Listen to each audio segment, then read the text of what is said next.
Thank you. Thank you. Thank you very much. Thank you. Thank you. Thanks for tuning in. You know, living in an ever-changing economy with so much uncertainty, many people find themselves asking the question, should I start my own business? I personally believe that not everybody is supposed to be a business owner or entrepreneur. Some people just are supposed to have a job. Tonight on our show, we're going to be weighing the pros and the cons, and we're going to be finding out what's necessary if you are considering opening your own business. We have entrepreneur, best-selling author, and speaker Tim Knox is on the show. Fun guy.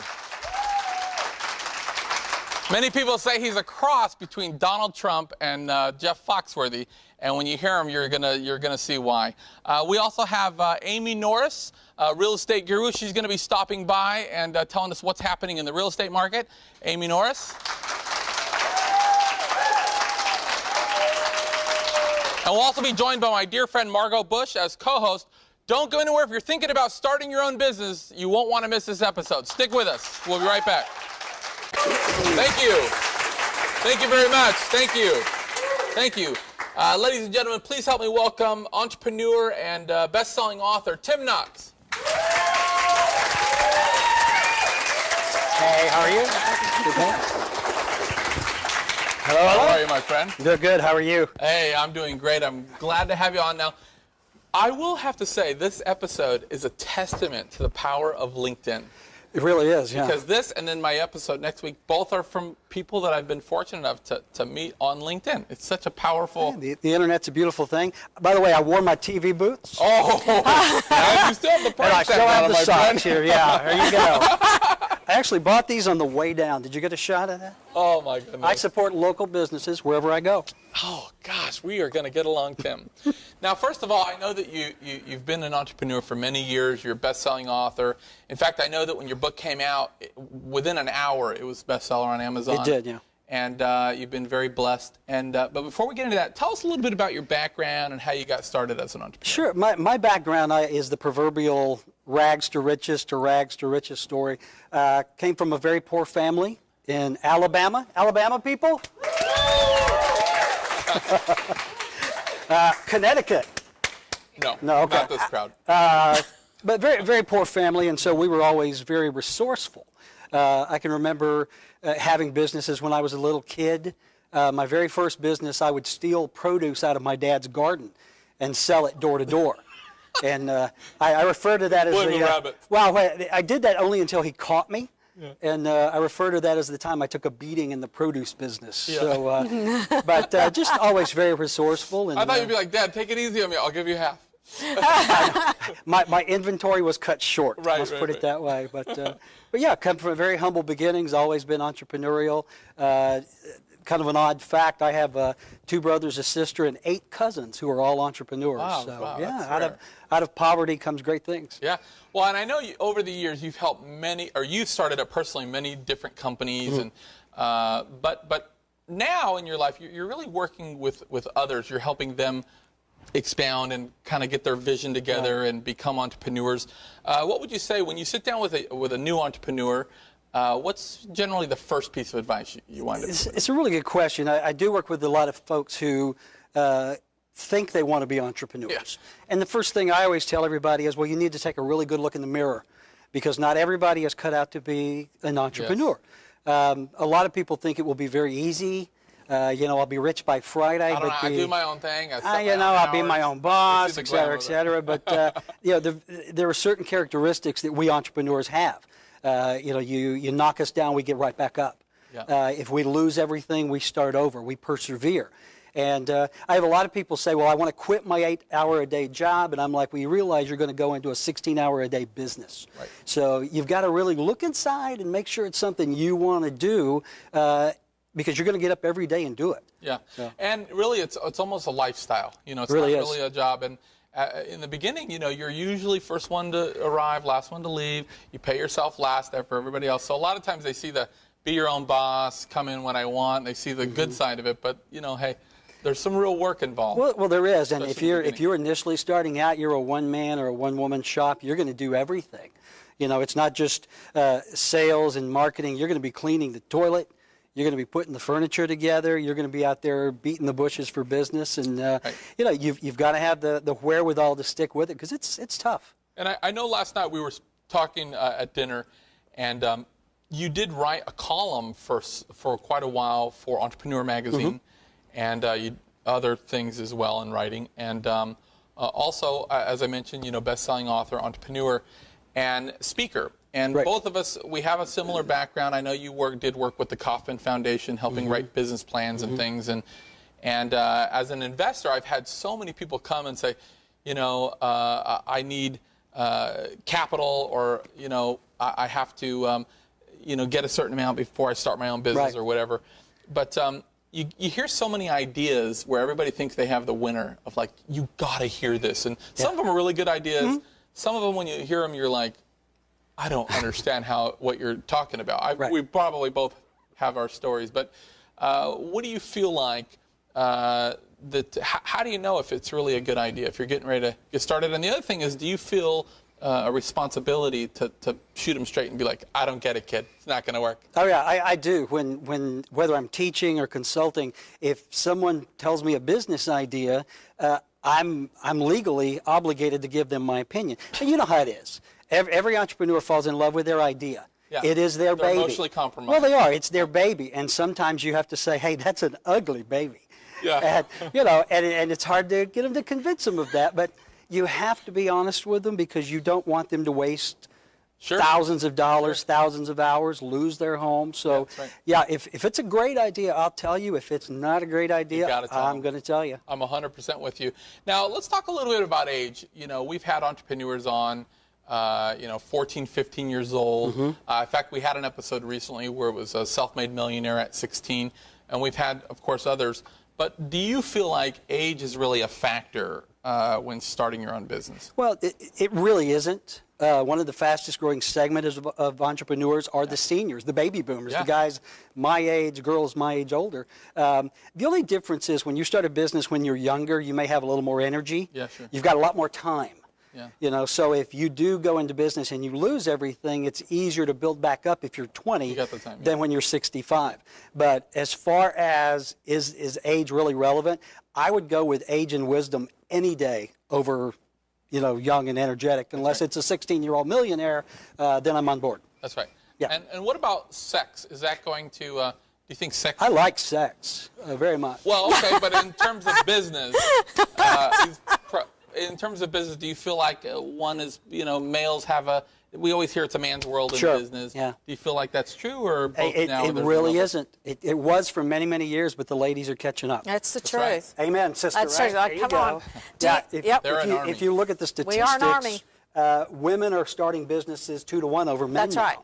And I find it very interesting, though, but women take a very different slant. Women are more emotional. That's right. And more nurturing in business. And I think that's one reason why they are succeeding, especially in these times, over us guys who just barrel through. That's right. So and passion is such a big part of getting in, and they have passionate. that. So they do. We're going to take a short break, but when we come back, I want to talk a little bit about capital. There's so many people that feel like, you know, the reason I haven't leapt and gotten the pool is because I don't have the money. So I want to see how you get around that, or if you have any tips for raising money. More with Tim Knox in a minute. Don't go anywhere. We'll be right back.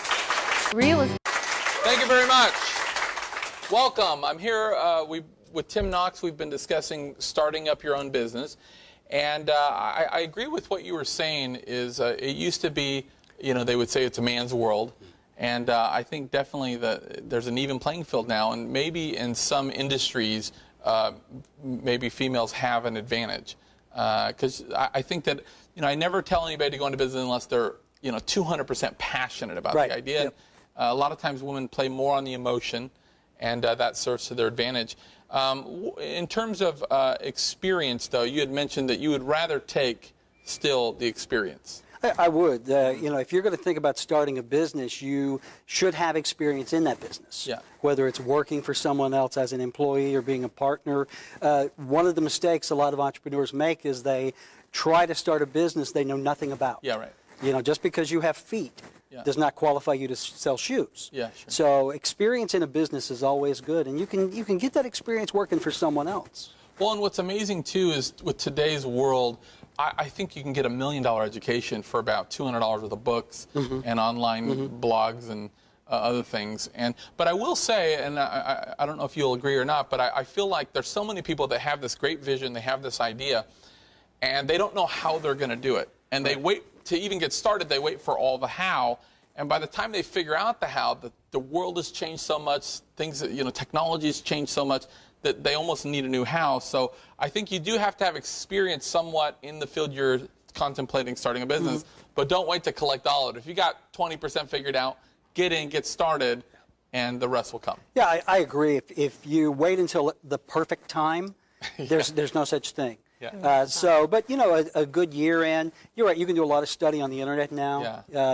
I mean, you can get an MBA online in a week, and put that practical experience to good use. I know a guy. Yeah. $600. Yeah.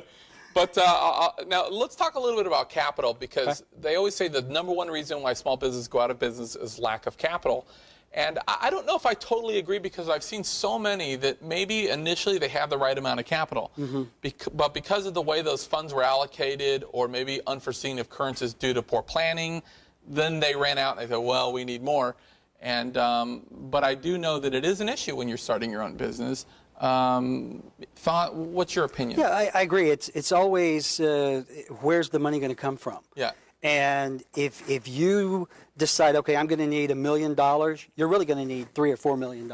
Right. When you are looking at what it's going to cost you to start up your business, entrepreneurs have these rose-colored glasses, and they always overestimate the amount of money they're going to make, and they underestimate the amount of money they need. That's right. And you're dead on. The #1 reason I think businesses go out of business is a lack of planning a lack of funding management, if you will. That's right.